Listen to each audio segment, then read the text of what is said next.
If you look in your notes itself, there is this pyramid there that's called the conscious competence learning theory. Okay, what this is, it's the 4 stages of learning. That means we are human beings, everything that we know is a learned process.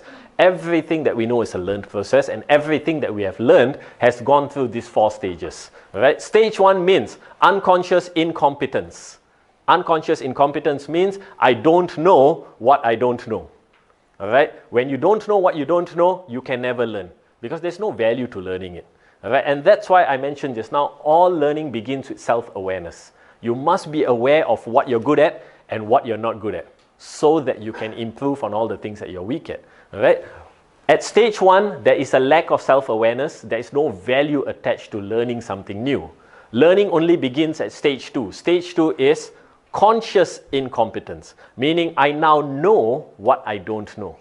Learning begins here because during stage 2, you do a self-analysis to see if there is value in learning this new skill, and then you start strategizing what must you do to learn this new skill. Stage 2, it's normally the toughest stage because again, stage 2 is when you're coming out of your comfort zone to do something that you're not used to doing. For example, when you first join in this industry, what's difficult is going out and just prospecting with people because you have not mastered the art of prospecting yet. So it's coming out of your comfort zone. At stage 2, it's normally when people doubt themselves the most. Okay, it's when they feel they are not cut out for it, they will never be good at it because it's something new. Stage 2 is when you will need someone to give you a strategy, someone to guide you, someone to teach you what to do, what not to do. All right? With enough practice, with enough repetition, you move on to stage 3. Stage 3 is known as conscious competence. Conscious competence means I now know how to do it.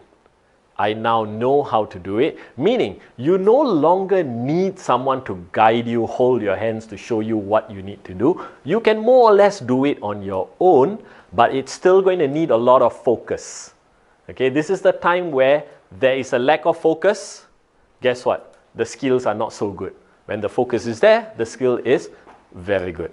Okay, stage 3 is when you can do it on your own, but you need a lot of focus. Stage 3 is also when if you don't practice, you can regress back to stage 2. Okay, so with enough repetition, you then move from stage 3 to stage 4. Stage 4 is known as unconscious competence. Unconscious competence is when you do without thinking. It means I now do it without thinking. It's become habitual. It's become second nature. It's in your muscle memory. Okay, you don't think about it, you just do it. For those of you here who ride a bicycle, do you really think about how to ride a bicycle, or do you just think about where you want to go to? You sit on that bicycle and it just moves. For people who drive, it's the same thing. Do you really think about driving, or do you just sit in the car and think about where you want to go and everything else just happens automatically? Alright, so that's mastery. Everything that we do has to go through these 4 stages. You cannot cut stages, but you can shorten stages. How do you shorten stages? You just increase your repetition. The formula for mastery starts with repetition. Okay, the formula for mastery begins with repetition. We are creatures of habit. Everything that we do is habitual, and in order to make something habitual, we need to repeat the process over and over again. Ever heard of the saying, practice makes perfect? All right? That's the simple thing. Practice makes perfect. Problem with practice makes perfect is this.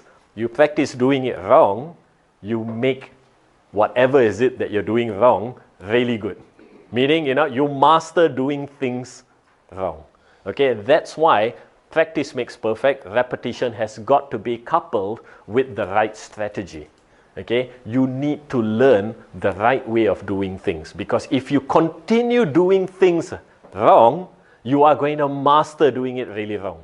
Okay, you need to have the right strategy. Either you learn it from someone, either you learn it from a book, you watch videos, right? It doesn't matter, but you need someone to guide you in that process of how to do something right. And finally, whenever you're learning to do something new, on top of repetition, on top of having the right strategy, one of the most important things is this: you need to have a positive support system around you.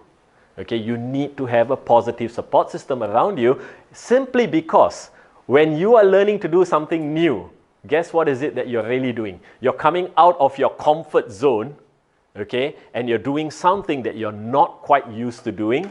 And when you're doing something that's out of your comfort zone, what's going to happen is this: things are going to get a little bit difficult, okay, things are going to get a little bit challenging. You are going to get a little voice in your head. That is the voice of self-doubt. Okay, you're going to start asking yourself, hey, am I really cut out for this? Can I do this? You know, maybe I will never be good at this. And at this point of time, when you are having this small voice in your head, the last thing you need is people around you telling you you can't do it as well. Because that will just reinforce that message, you know. And that's the positive support system that you need. You need to put yourself in an environment wherein you don't believe in what is it that you can achieve. People around you are believing in you. And that's why I love this environment that you have created for the next 12 weeks. Because you're going to be the positive support system for each other. So if you were to look back in that example that I gave you just now with Mandy, okay, learning how to ride that bicycle, isn't it true? She had to practice, practice, practice. But practice alone wasn't enough. She had her dad there teaching her the strategy. That means what is the right way to do it. And at the same time, she had her mom there to be her positive support system. Okay? When you apply these three things, you will master any skill that you want to master. Take it from me. This is the strategy that I use till today.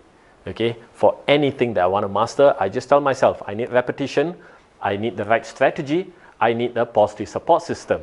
All right? Can you shorten this process? You can shorten this process simply because some people, right, don't need to repeat it that much. Okay? Because people differ from each other, right? Everyone still has to apply this formula, but some people, maybe the repetition cycle is only 5 times. Someone else, the repetition cycle is 10 times. Okay? So it does not mean I won't be able to do it. Hey, it just simply means maybe I need to repeat the process a little bit more before I get really good at it. Okay, but the formula is the same for everyone.